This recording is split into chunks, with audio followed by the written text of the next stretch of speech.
ibyago bizaba bishize uwariraga azaseka warushonje azahazwa bizaba biteye ubwuzu icyo gihe uwarurushya azaruhuka indirimbo z'amashimwe no kuramya umukiza bibazo byose bizaba bisubijwe umwami wawaraje itegura umwakire maze aguha ubugingo bushya umwami wawaraje itegura umwakire maze aguha ubugingo bushya tuzaba tunezerewe mbere y'abaserafi n'abakerubi turirimba hamwe n'abanesheje n'abihanganye bose ngaho komera n'ukwizera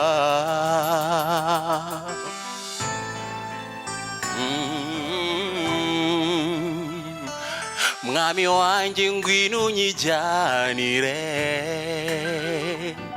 ni wowe ndangamiye uwo nshaka ni wowe nifuza kwigumanira nawe sinshaka kuba kure yawe igishura cyawe kinkwikire maze nshyuhe maze nozwe n'amaraso wavuye ese umwami aje none yasanga witeguye maze aguha ubugingo bushya ese umwami aje none yasanga witeguye akaguha ubugingo bushya tuzaba tunezerewe mbere y'abaserafi n'abakerubi turirimba hamwe n'abanesheje n'abihanganye bose ngaho komera n'ukwizera tuzaba tunezerewe mbere y'abaserafi n'abakerubi turirimba hamwe n'abanesheje n'abihanganye bose ngaho komera n'ukwizera ngaho komera n'ukwizera ngaho komera n'ukwizera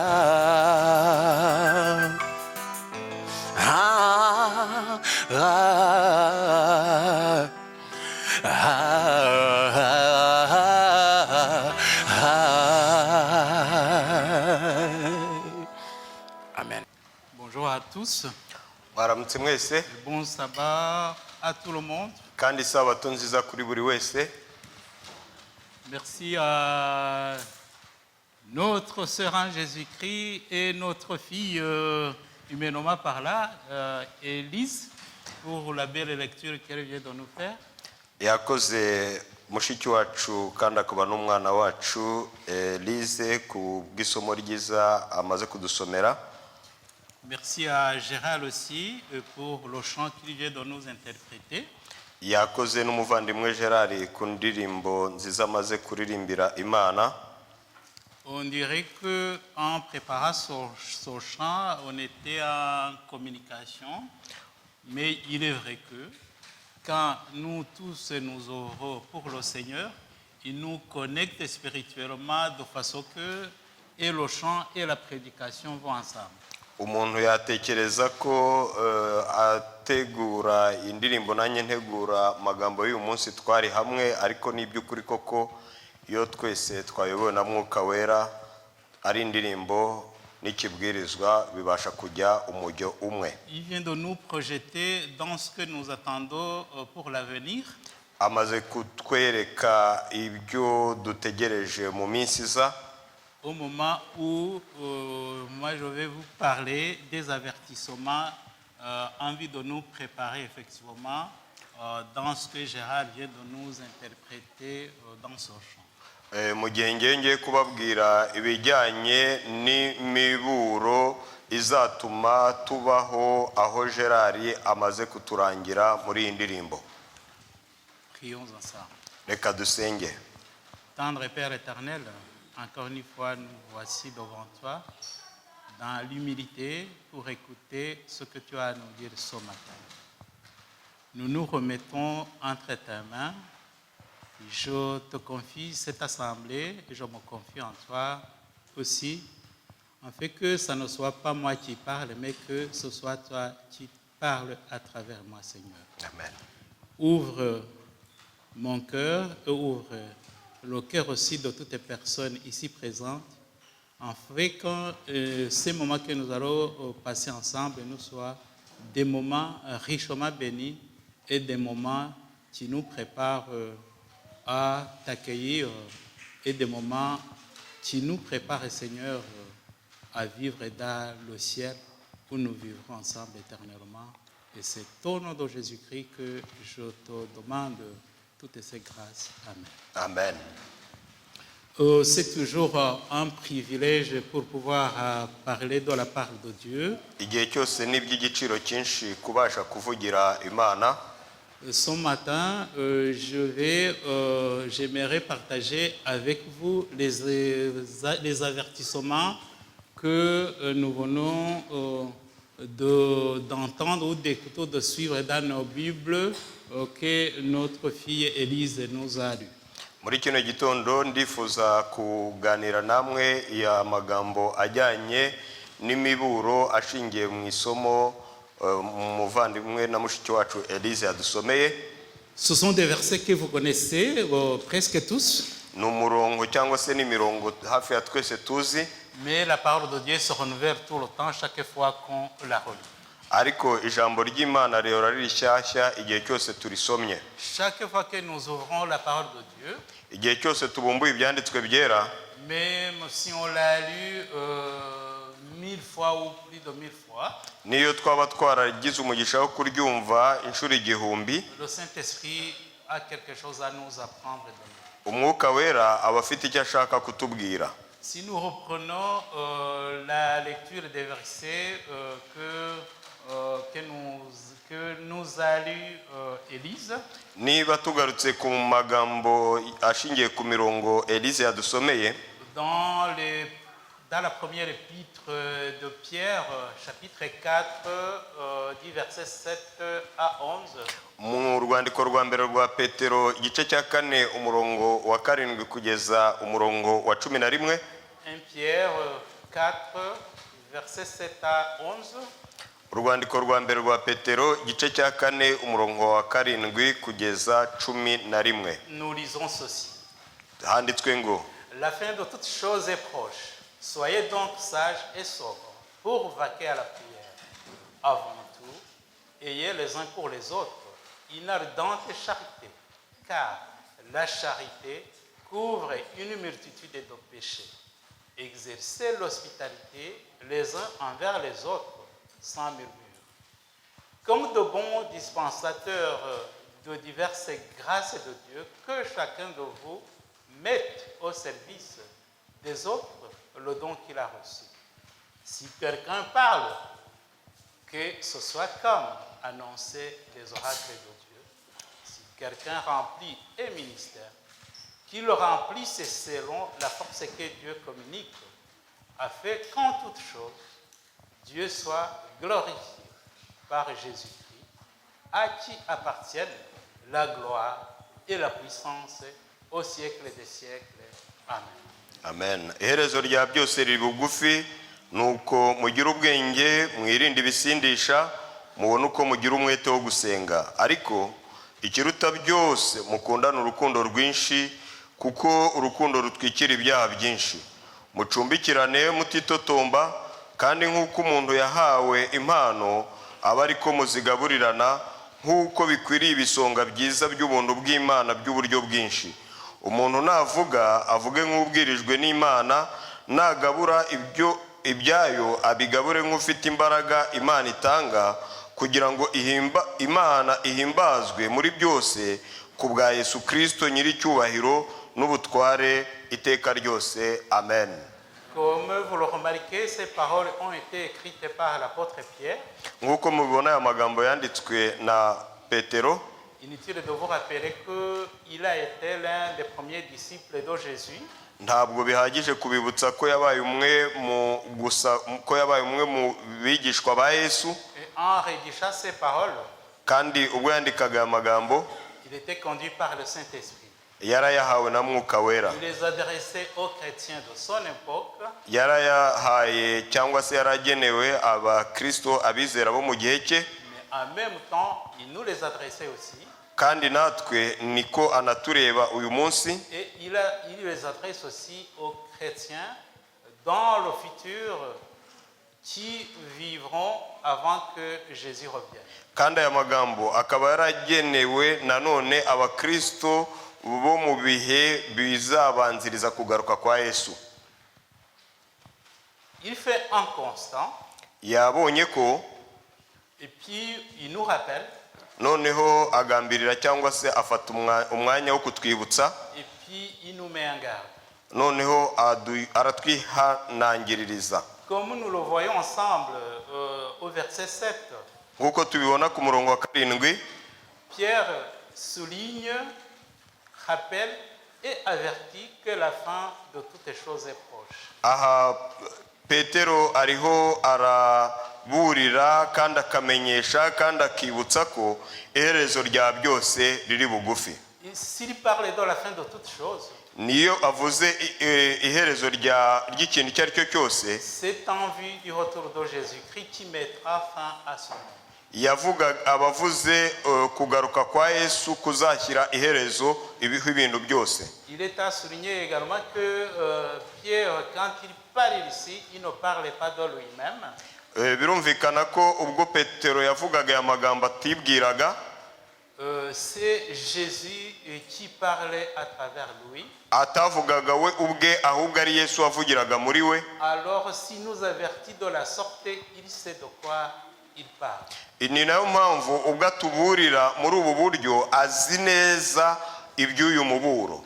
De ceux qui lisent la Bible ou qui étudient la parole de Dieu, Ku basoma cyangwa biga ibyanditswe byera, ceux qui écoutent, suivent les prédications, abakurikirana inyigisho n'ibibwirizwa hirya no hino, personne ne peut douter de l'imminence de la fin du monde. nta muntu n'umwe ushobora kumva ko kugaruka kwa Yesu kutegereje cyane.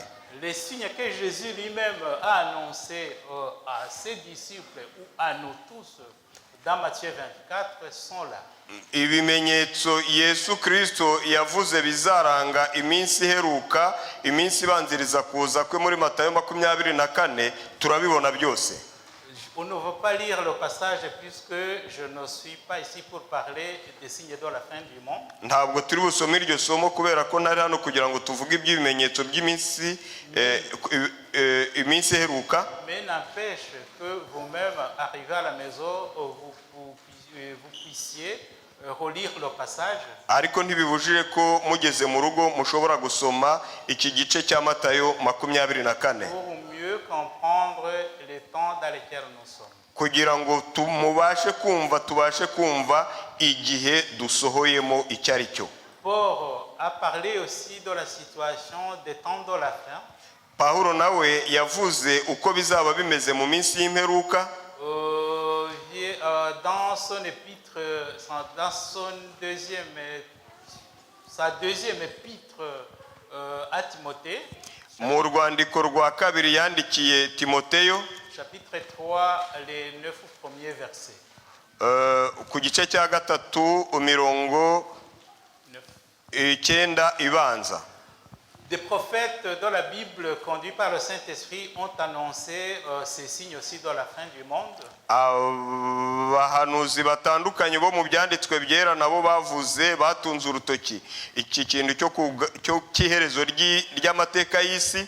Et ceux d'entre vous qui s'intéressent à cette prophétie kandi benshi muri mwe mukurikirana iby'ubwo buhanuzi voient bien qu'elle est en train de se réaliser. murabona neza yuko iby'ubu buhanuzi biriho bigenda biba umunsi ku wundi kimwe ku kindi. Non seulement nous qui lisons la Bible voyons ces signes, uretse twebwe dusoma ibyanditswe byera tubona ibyo bimenyetso gusa, mais aussi ceux qui ne croient pas en Dieu le voient clairement. ariko n'abatizera Imana uyu munsi wa none barabibona mu buryo bwiza bugaragarira amaso. La seule différence, c'est que nous comprenons et eux ne trouvent pas d'explication à tout cela. Itandukaniro ririho ni uko twebwe tubyumva tumenya neza iby'iki gihe dusohoyemo, ariko bo ntabwo babasha kubibonera ubusobanuro.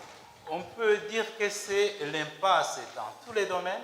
Dushobora kuvuga ko ari ibintu biturenze mu bintu byose, Que ce soit le dérèglement de la nature, iyo turebye mu byaremwe, les relations sociales, tukareba mu mibanire n'abantu, l'économie, tukareba mu by'ubukungu, l'insécurité, tukareba mu by'umutekano, la politique, tukareba mu bijyanye na politike, on constate que rien ne va plus. turabona ko nta kintu na kimwe kigenda. Les dirigeants sociaux, économiques, politiques sont confus de plus en plus.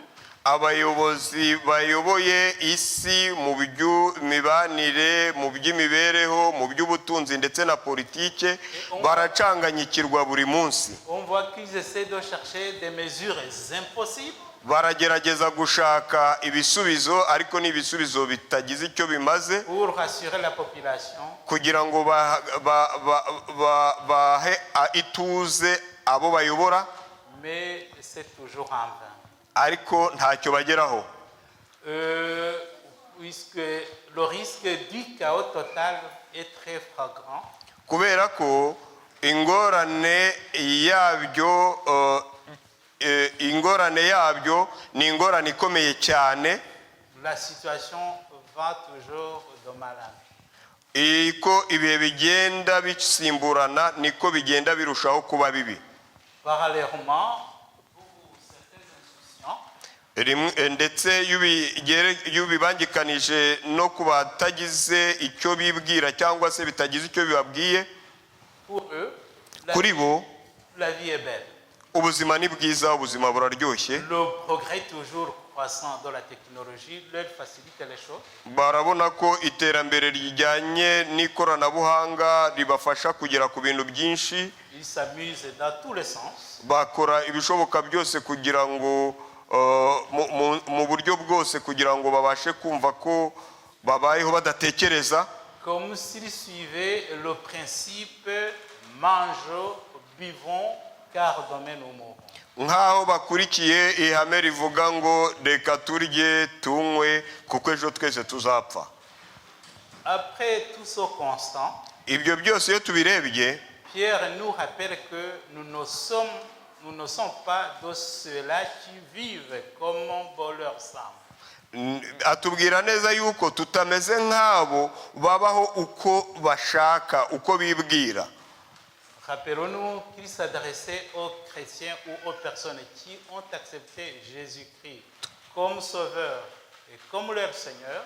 Twibuke neza yuko aya magambo yayabwiraga abantu bemeye Yesu Kristo nk'umukiza wabo, nk'umwami wabo, Et qui ont été mis à part kandi bashyizwe iruhande pour vivre la différence kugira ngo babashe kubaho imibereho ifite itandukaniro n'isi, et mener une vie qui glorifie Dieu en tout et partout. babashe kubaho imibereho ishima kandi ihimbaza Imana muri byose n'aho bari hose. Toujours au verset 7, Iyo dusomye nanone tugarutse kuri uyu murongo wa 7 mu rwandiko rwa mbere rwa Petero, Pierre nous invite à être sobre.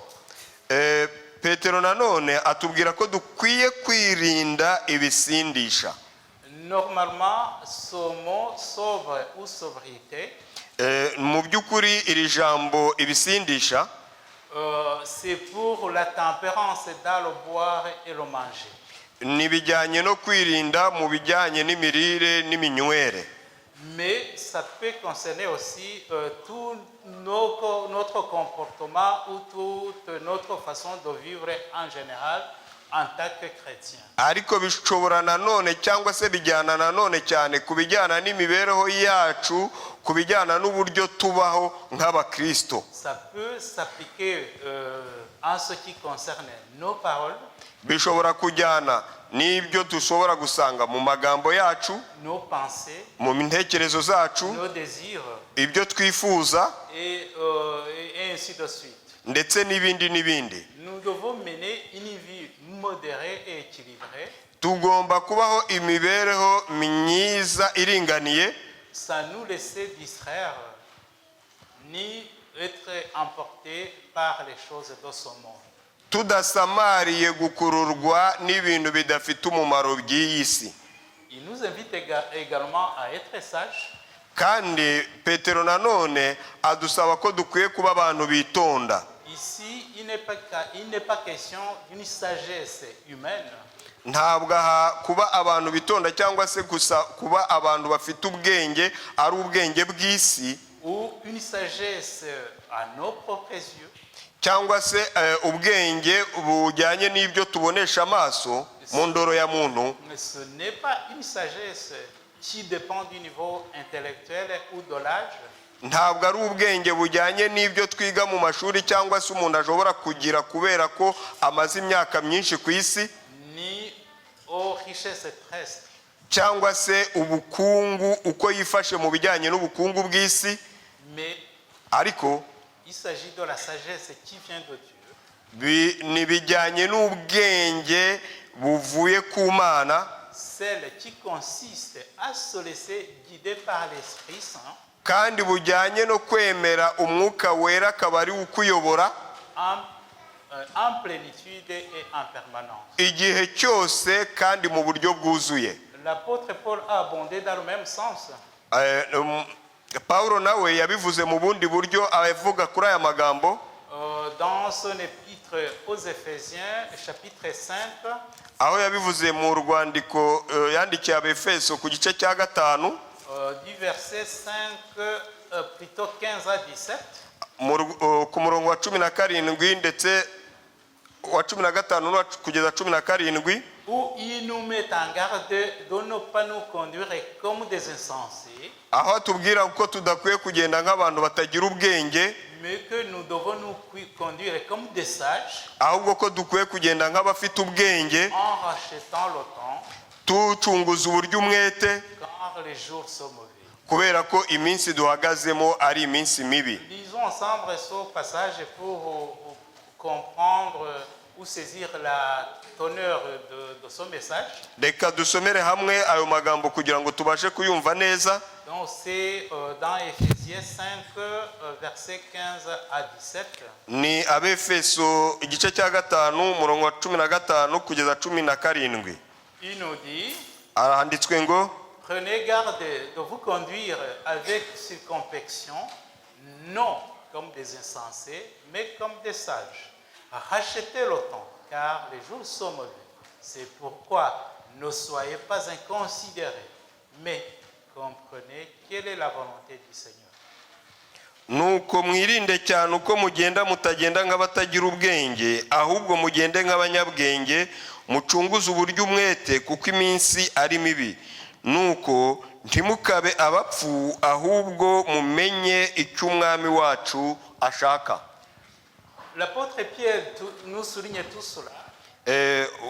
Intumwa Petero atubwira neza ibi ngibi, Tout en soulignant ou en nous montrant que nous devons vaquer à la prière. aca akarongo ko tugomba kwirundurira cyane mu mwanya cyangwa mu bihe byo gusenga. Ici, dans ce passage, Dieu nous rappelle combien la prière est très importante. Nanone muri iri somo tuhasanga uburyo Imana itwibutsa uburyo ki isengesho ari iry'agaciro, Qu'elle doit avoir la priorité sur tout. kandi ko rigomba kuba nyambere cyangwa se kuhabwa umwanya wa mbere ya byose. Rien ne doit nous empêcher de prier, nta kintu na kimwe gikwiye kutubuza gusenga ni grignoter sur notre temps de communiquer avec notre Créateur à travers la prière. nta kintu na kimwe gikwiye kutubuza umwanya wo kuganira n'umwami wacu kandi n'umuremyi wacu, Car la prière nous permet de demeurer continuellement en présence de Dieu. kubera ko isengesho ari ryo ribasha gutuma tukomeza kubaho ibihe byose turi mu maboko, turi mu biganza by'Imana, turi kumwe n'Imana. L'apôtre Paul, dans sa première épître aux Thessaloniciens, il nous rappelle aussi que prier, c'est un acte que nous devons faire continuellement. Nanone Pawulo mu rwandiko yandikiye Abatesalonike atubwira ko gusenga bigomba gukorwa mu buryo buhoraho. Donc c'est dans 1 Thessaloniciens chapitre 5 du verset 17 à 18. Aho yabivuze mu rwa mbere rw'Abatesalonike igice cya 5 17 à 18, umurongo wa 17 n'uwa 18, où il nous dit que nous devons prier sans cesse. aho atubwira ngo musenge ubudasiba, Prier sans cesse. musenge ubudasiba, Rendez grâce en toutes choses, kandi muhimbaza Imana mushima mu kintu icyo ari cyo cyose, car c'est à votre égard que la volonté de Dieu en Jésus-Christ. kubera ko ari byo bintu Imana yishimira rwose.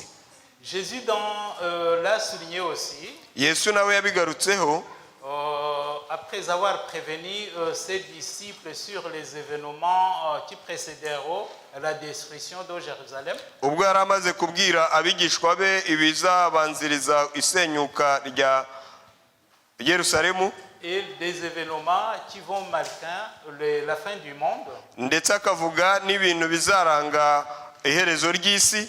Il a invité ses disciples à prier sans cesse aussi. Nawe yararitse kandi ashishikariza abigishwa be gusenga ubudasiba, Comme nous pouvons le lire dans Luc chapitre 21 verset 36. nk'uko tubisanga muri Luka 21 umurongo wa 36, Il dit, aho avuga ngo veillez donc et priez en tout temps, musenge igihe cyose ubudatuza, afin que vous ayez la force d'échapper à toutes ces choses qui arriveront et de paraître debout devant le Fils de l'homme.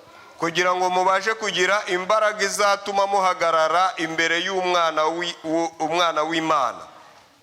Quand nous dit qu'il faut prier sans cesse, Iyo twumvishe amagambo atubwira ngo dukwiye gusenga ubudasiba, non plus nous ne devons pas tomber dans le piège du diable.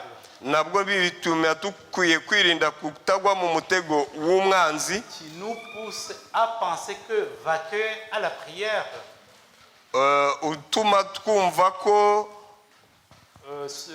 la prière, demeurer dans la prière kubaho mu isengesho gusa, et déserter tout ce qu'on devait faire, maze tukabaho twahunze ibindi twagombaga gukora byo mu buzima bwa munsi, ou fuir nos responsabilités cyangwa se guhunga inshingano z'ubuzima bwacu bwa buri munsi sous prétexte de prier. twitwaje gusenga.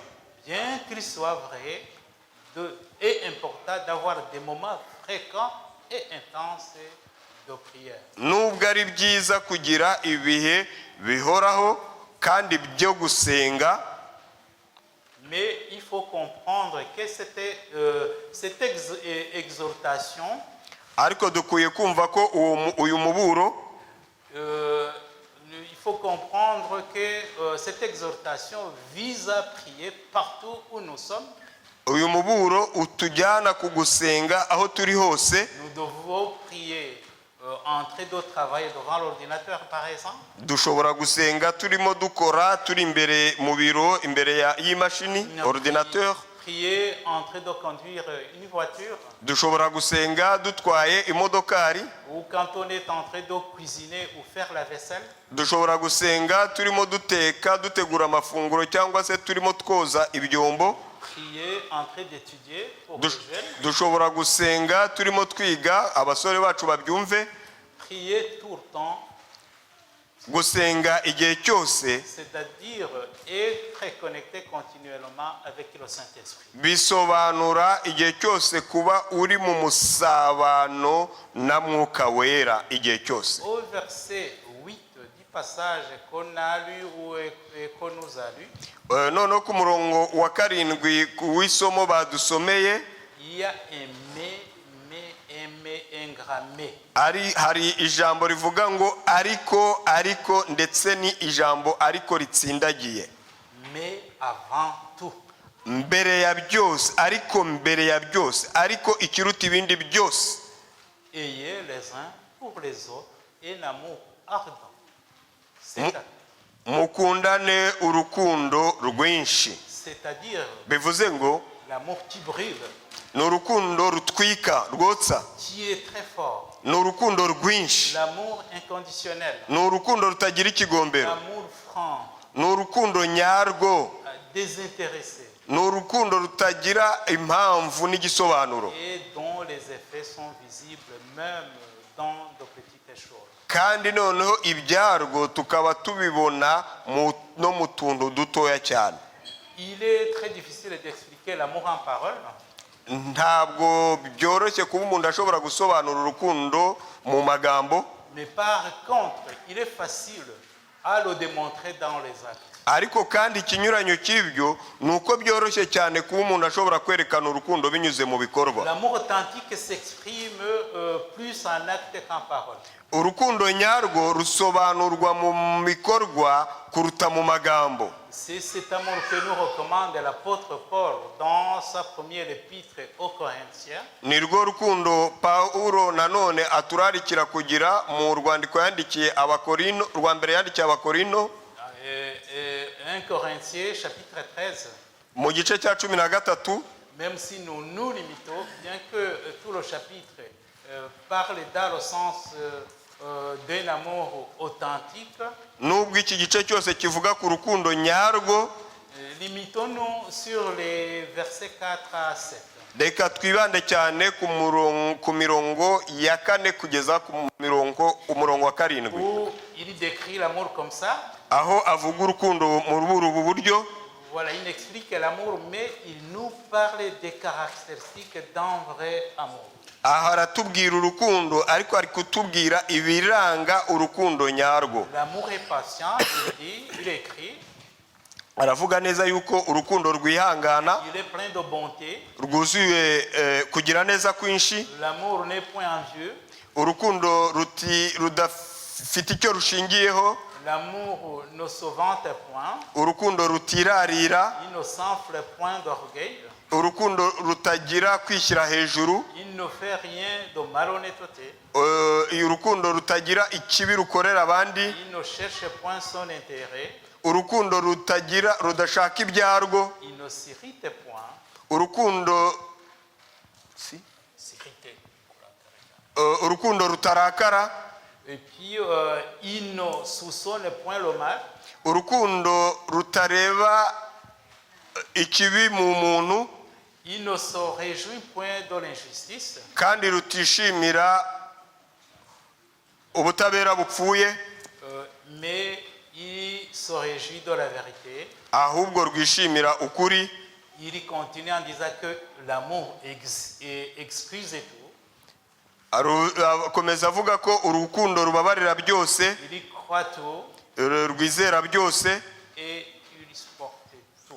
kandi rwihanganira byose. Je pourrais même ajouter bien d'autres indicateurs d'un amour sincère, Nshobora kongeraho nanone ibindi bintu bigaragaza urukundo nyarwo, comme par exemple ne pas parler des autres derrière leur dos, nk'urugero kuvugira abandi bantu mu bwiherero, ne pas kutavugira abandi bantu mu bwiherero, ne pas critiquer les autres négativement, kuba umuntu atavuga ibintu bibi mu bandi muri ubwo buryo gusa, ne pas juger, kudacira abandi imanza, ne pas alimenter ou attiser les conflits, kudashyushya cyangwa se kutenyegeza abantu bafitanye ibibazo cyangwa se impaka, j'allais dire and so on, il va dire et ainsi de suite. n'ibindi n'ibindi. On nous rappelle également que l'amour pardonne un grand nombre de péchés. Batubwira neza yuko urukundo rubabarira ibyaha byinshi, rutwikira ibyaha byinshi. C'est cet amour que le Seigneur nous recommande en tant que communauté ou famille chrétienne. Urwo rukundo nirwo Uwiteka adusaba nk'abizera, nk'abagize umuryango w'abizera w'abakristo bizera Imana, En attente vigilante du retour de Jésus. mu gihe dutegereje turi maso kugaruka kwa Yesu.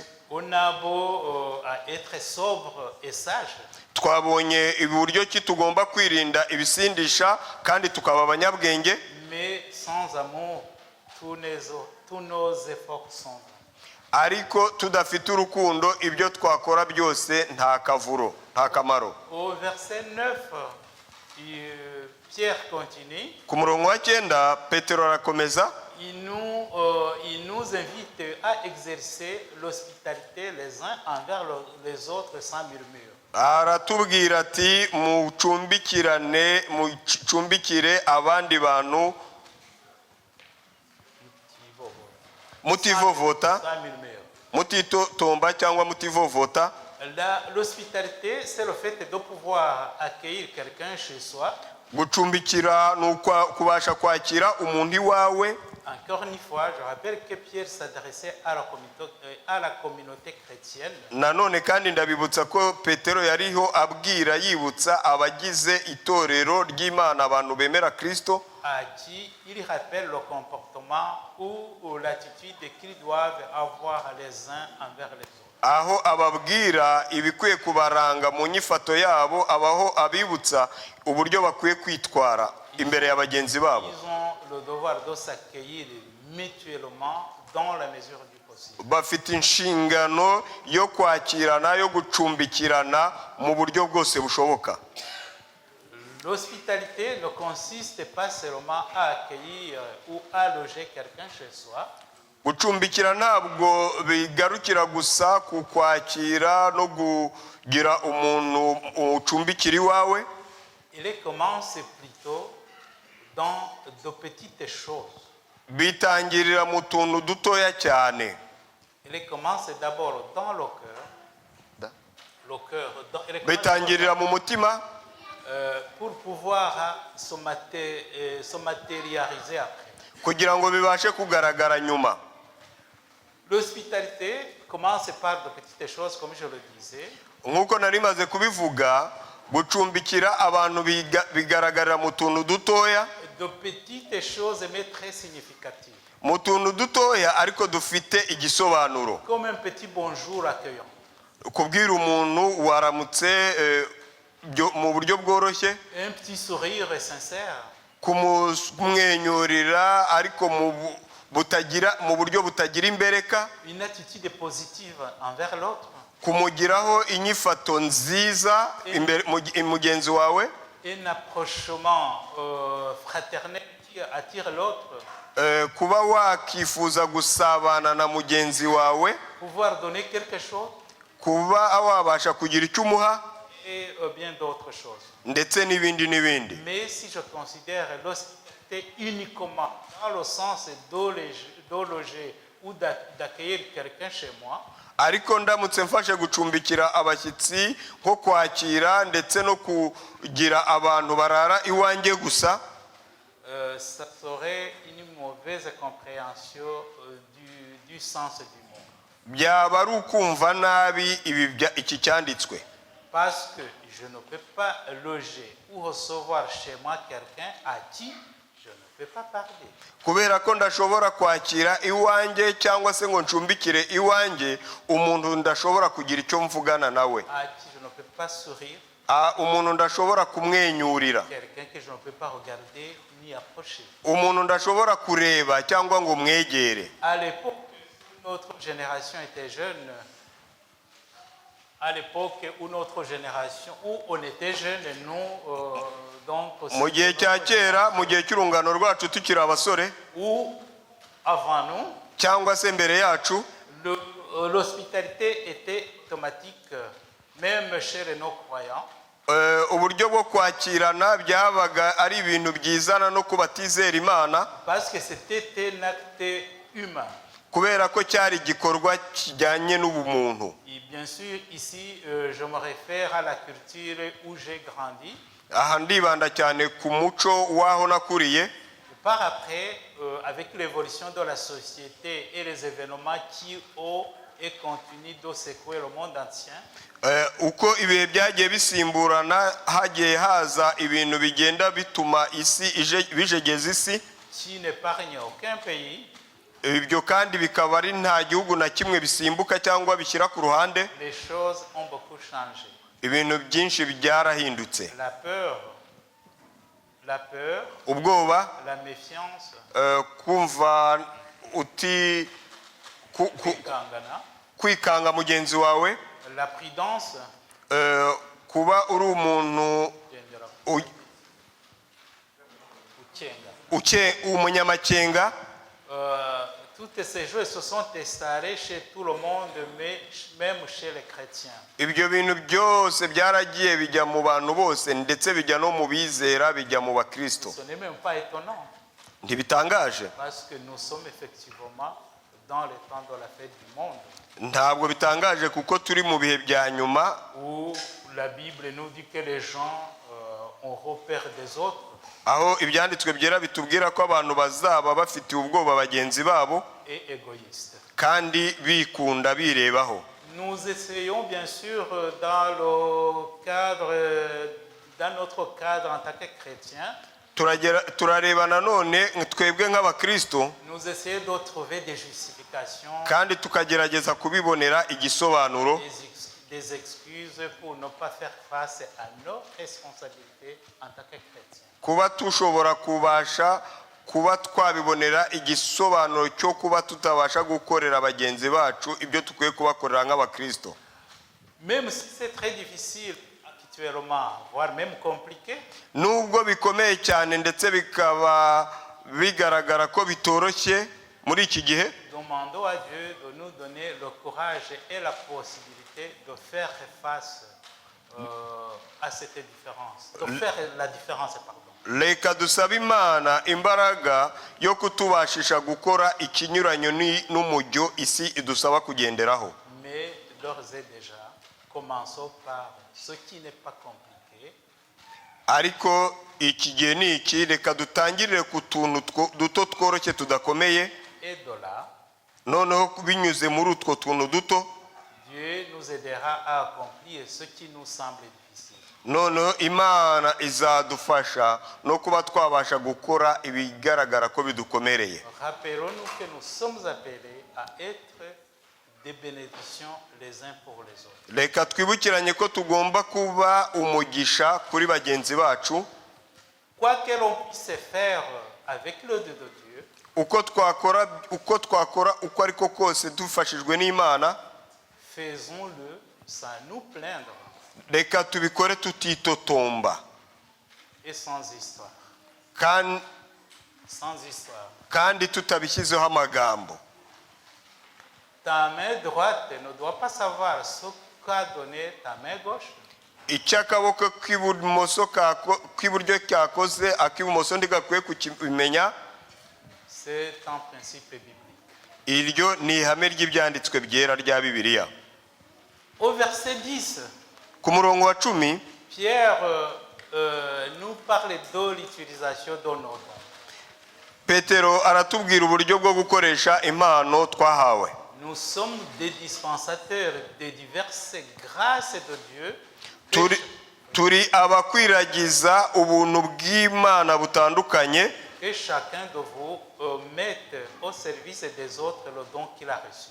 Kandi ko buri wese akwiye gushyira ku murimo w'Imana impano yahawe. Chacun de nous a un don particulier. Buri wese muri twebwe afite impano idasanzwe. Et selon le vouloir de Dieu. Iyo mpano y'umwihariko akaba arayihawe mu gushaka kw'Imana. Qui connaît chacun particulièrement. Kandi iyo mana yacu ni Imana izi buri muntu wese ku giti cye. Inutile de convoiter les dons des autres. ntaho bihuriye rero no kwifuza impano. Ntabwo dukwiye kurangwa no kwifuza impano z'abandi. Contentons-nous plutôt de ce que Dieu nous a donné, Reka twishimire impano Imana yaduhaye, car il donne en connaissance de cause. kubera ko yaziduhaye mu byo izi neza ko arizo dukeneye. Le don que j'ai reçu, Impano nahawe je l'ai reçu gratuitement. nayihawe ku buntu. Je l'ai reçu pour ne pas le garder pour moi-même, Nayihawe kugira ngo ne kuyicunga ne kuyigumana njye ubwanjye, ni pour m'enorgueillir. atari no kugira ngo itume nishyira hejuru. Je l'ai reçu pour l'exploiter, Nayihawe kugira ngo nyikoreshe, le fructifier kugira ngo iyere imbuto nyinshi, dans et pour l'intérêt des autres. nyibyaza umusaruro kugira ngo igirire abandi umumaro. Je ne dois pas l'utiliser comme je veux, Ntabwo nkwiye kuyikoresha uko mbyifuza, ni n'importe comment, cyangwa ngo nyikoreshe uko nshaka, ni où, ni quand je veux. cyangwa ngo nyikoreshe aho nshaka n'uburyo n'igihe nshakiye, Mais selon la volonté du Seigneur et sous la direction du Saint-Esprit. ahubwo nkayikoresha mu bushake bw'Imana kandi nyobowe n'Umwuka Wera. Nous avons reçu gratuitement et Quoi? nous devons donner gratuitement. Twaherewe ubuntu, ni nayo mpamvu dusabwa gutangira ubundi buntu, Et toujours pour la gloire de Dieu. kandi byose tukabikora kugira ngo Imana yonyine ariyo icyubahiro kigarukira. Pierre continue à nous tracer une ligne à suivre. Nanone Petero arakomeza atwereka umurongo wo gukurikira. Au verset 11, il dit que si quelqu'un parle, que ce soit comme annonçant des oracles de Dieu. Nihagira umuntu uvuga ko akwiye kubivuga nk'ubwirijwe n'Imana. Et si quelqu'un remplit un ministère, qu'il le remplisse selon la force que Dieu communique, Kandi nihagira umuntu ugabura iby'Imana akwiye kubigabura nk'uko Imana yifuza kubitanga, afin qu'en toutes choses Dieu soit glorifié par Jésus-Christ, à qui appartiennent la gloire, la puissance et au siècle des siècles. Amen. kugira ngo Imana ihimbazwe muri byose ku bwa Kristo nyiricyubahiro n'ubutware iteka ryose. Amen. Nous sommes des serviteurs de Dieu partout avec le don qu'il nous a donné. Turi abagaragu b'Imana aho ariho hose mu mpano Imana yaduhaye. Si nous devons parler, Nimba tugomba kuvuga, ne parlons pas nous-mêmes. ntituvuge ku bwacu. Nous ne devons pas parler pour parler, Ntabwo tugomba kuvuga gusa ni prononcer des paroles vaines. cyangwa ngo tuvuge amagambo adafite shingiro. Tout ce qui sort de nous doit transmettre un message de Dieu. Ikidusohotsemo icyo ari cyo cyose gikwiye kuba gitanga ubutumwa bw'Imana, C'est-à-dire que nos paroles doivent transmettre quelque chose de constructif bivuze ko amagambo yacu yagombye kuba ari amagambo atanga ikintu gishobora kubaka bagenzi bacu et qui honore le Seigneur. kandi yubahisha Imana. Ce qui sort de notre bouche Ibisohoka mu kanwa kacu doit contenir un message qui est une bénédiction pour ceux qui nous écoutent. bigomba kuba bitanga ubutumwa, kandi ubutumwa bw'umugisha ku batwumva. Si quelqu'un remplit un ministère, Nihagira umuntu ugabura iby'Imana, c'est-à-dire que s'il enseigne ou annonce la parole de Dieu, bivuze ngo iyi ntazaba ari kwigisha cyangwa se ari kubwiriza, il le fasse selon la force que Dieu communique. akwiye kuba abikora akurikije imbaraga Imana yamuhaye kubikoramo. Ici, il ne s'agit pas d'une force humaine, Aha ntabwo ari imbaraga ya kimuntu ivugwa, une force humaine qui fait recourir aux méthodes humaines, bien sûr. byumvikane imbaraga ya kimuntu yifashisha uburyo bwo gukora bwa kimuntu. Ce n'est pas lever la voix très haut ou crier très fort. Ntabwo ari ukuvuga ijwi rirerire, kuvugisha ijwi rirerire cyangwa se kuvuga usakuza, Comme si on voulait attirer l'attention sur soi-même. nk'aho ushaka ko abantu ari wowe batega amatwi. impressionner le public. cyangwa se ngo ubashe kuba uri umuntu ushaka gutungura abakumva. La force que Dieu communique Imbaraga Imana itanga réside dans la douceur, ihishe mu guca bugufi, mu kugira neza buhoro buhoro, dans l'humilité, mu kwiyoroshya, dans l'authenticité et l'amour. ndetse no mu gukorana neza mu rukundo. Et dans tout cela, Muri ibyo byose agissons en sorte que la gloire revienne à Dieu seul par Jésus-Christ. reka tubikore ku buryo ikuzo n'icyubahiro bigarukira Imana yonyine. Comme tous ces avertissements nous sont adressés, nk'uko iyi miburo yose tuyihawe, essayons de nous examiner nous-mêmes. reka tugerageze buri muntu ku giti cye yiyinire.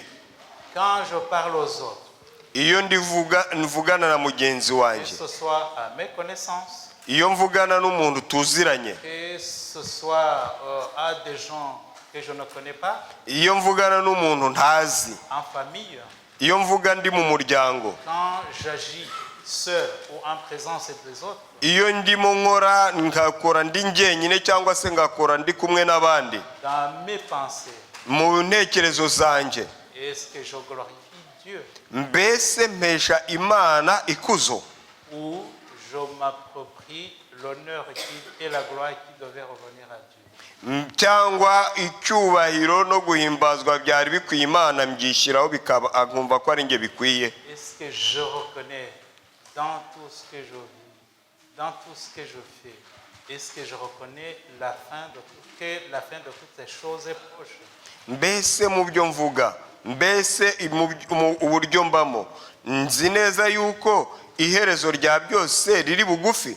Et si oui, Nimba ari yego, quel changement cela m'apporte pour mieux marcher et agir selon Dieu? ni irihe hinduka rikwiye kuba riri gukorerwa muri njyewe birihuje n'ubushake bw'Imana?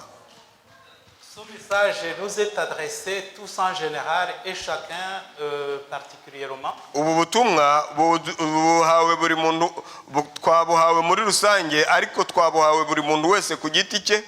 Et comme le salut collectif n'existe pas, kuko agakiza ka bose katabaho, il appartient à chacun de nous de s'examiner individuellement. ni nayo mpamvu ari umwanya wa buri muntu wese wo kwiyinira ku giti cye, Et demander à Dieu de nous transformer agasaba Imana kugira ngo iduhindure, et nous aider à vivre comme des gens qui attendent le retour imminent de notre Seigneur. none itubashishe kubaho imibereho myiza mu gihe dutegereje kugaruka kwa Yesu bidatinze, vuba bidatinze. J'aimerais clôturer par les paroles que nous lisons dans l'épître de Paul aux Philippiens, chapitre 4, verset 8. Ndifuza kurangiza uyu mwanya n'amagambo ari mu Bafilipi igice cya 4 umurongo wa 8. Philippiens 4, verset 8. Igice cya 4 umurongo wa 8, Abafilipi, Où Paul écrit ceci: aho Pawulo yanditse aya magambo: Ô frères, que tout ce qui est vrai, tout ce qui est honorable, tout ce qui est juste, tout ce qui est pur, tout ce qui est aimable, tout ce qui mérite l'approbation, tout ce qui est vertueux et tout ce qui est digne de louange soit l'objet de vos pensées. Amen. Amen. Ibisigaye bene data, iby'ukuri byose, ibyo kubahwa byose, ibyo gukiranuka byose, ibiboneye byose, iby'igikundiro byose, n'ibishimwa byose, niba hariho ingeso nziza kandi hakabaho ishimwe, aba ari byo mwibwira. Amen.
parce que tu t'es manifesté dans cette assemblée durant notre réunion.